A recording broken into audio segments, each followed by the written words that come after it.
Good morning, everyone. I hope you started very vibrant and dynamic conference. I'm honored to be part of this panel. I appreciate the conference organizers, especially Dr. Alan Dilani and Dr. Faridun Rahmani, for their clear and timely communication. My presentation is based on my research on dual immersion education. I have 20 minutes plus, and I try to be very concise. My agenda for presenting my research is as you see. First, I explain shortly why I chose this topic, my objectives, a brief definition of dual immersion education, which might be a new topic for some of you, and next few slides will be on my research, which will end with some recommendations. Why I chose this topic? The topic I have chosen to look at is two-way immersion education. This topic is personal to me. Many of you might connect to it as well. As a Kurd, I grew up not being allowed to become literate or even speak in my mother tongue in school and public.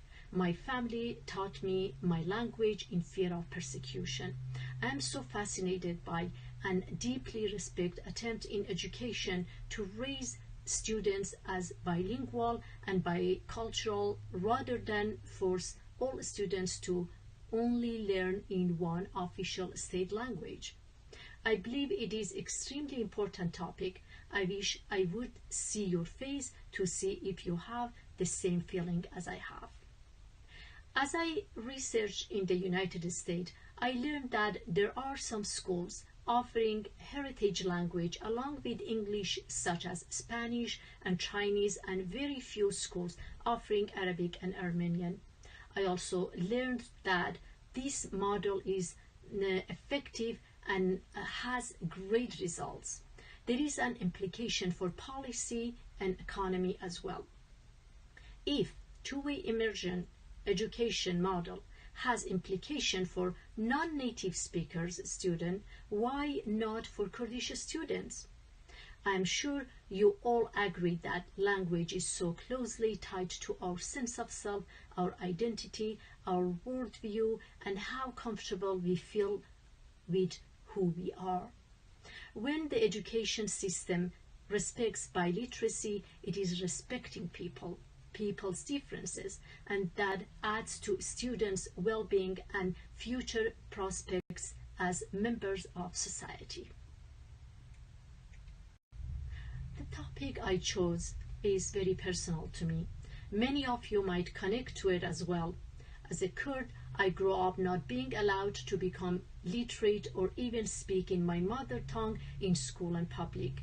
My family taught me my language in fear of persecution. I am so fascinated by and deeply respect attempts in education to raise students as bilingual and bicultural rather than force all students to only learn in one official state language. I believe it is extremely important topic. I wish I would see your faces to see if you have the same feeling. As I researched in the United States, I learned that there are some schools offering heritage languages along with English such as Spanish, Chinese, and very few schools offering Arabic and Armenian. I also learned that this model is effective and has great results. There is an important for policies and economy as well. If two-way immersion education model has implications for non-native speakers students, why not for Kurdish students? I am sure you all agree that language is so closely tied to our sense of self, our identity, our worldview, and how comfortable we feel with who we are. When the education system respects biliteracy, it is respecting people's differences, and that adds to students' well-being and future prospects.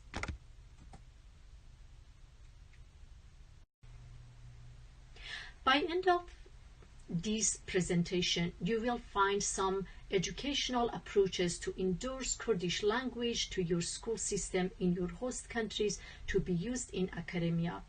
You will be able to identify one thing you can do to better serve Kurdish children to learn or keep their language and culture. You will be more aware of the importance of getting involved with schools to prevent distinction of Kurdish language among third or even second generation of Kurds. In order to better understand my research, you might need the definition of dual immersion. Dual immersion education is a form of biliteracy education in which students are taught literacy and content in two languages, including native speaking students and native speakers of a foreign language. Dual immersion program generally starts in preschools or first grade and extend for at least 5 years, although many continue into middle school and high school. In dual immersion school, one language does not replace the other. The goal of dual immersion programs are to develop bilingualism, biliteracy, academic achievement, and cross-cultural competencies for all students. This type of education creates an effective family-school partnership and involvement of families. Dual immersion creates a generation who are academically literate in both languages. Students who speak two languages, based on research, have a longer attention span and stronger executive functioning. And the model permanently alters neurological structure and slow down the decline in cognitive functioning, memory, and executive functioning as we age. I started working on two-way immersion education with families as the focus since 2014. I have done some action research and continue working on it. What is the problem? Considering the fact that school-age children spend a large amount of their daily lives in learning environment such as school, immigrant parents often fear that their children will lose their mother tongue and cultural heritage. There is also a scary about language distinctions. World language dying off rapidly. Of the estimated 7,000 languages spoken in the world today, linguists says near half are in danger of extinction and are likely to disappear in this century. In fact, they are now phasing out of use and a rate of about 1 every 2 weeks. It is really scary. We don't want to be one of them. Besides those, majority of the immigrants' parents, including Kurdish family, have trouble communicating their questions or giving input about what their children needed to educators because their language of new country is limited, which prevent them from parental involvement. In a school, if a school provides their language to these families, this family will not struggle this much. I had some purpose for this research. I wanted to investigate dual immersion education system and its effect on children. I wanted to explore inter-constituents relations such as parental involvement and social impact of such a system. And finally, I wanted to learn about necessity of dual immersion education as a model for Kurdish children in schools, both in the countries they reside and in Kurdistan. That's correct that I had some purpose, but what was my questions, how I wanted to start? I wanted to know how dual immersion education can affect children and academic achievement of children.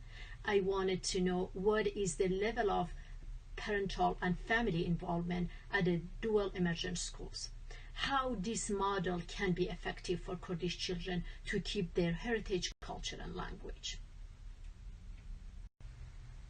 I started with reading a lot. Some reviews of literature, newspaper, news, and countless sources are available for benefit of dual immersion, conducting dual immersion, increasing family involvement, and some of them some on the programs in dual immersion school for some populations such as I said, Hispanic, Armenian, Arab, Chinese, and about but there is an entirely absent data for Kurdish language.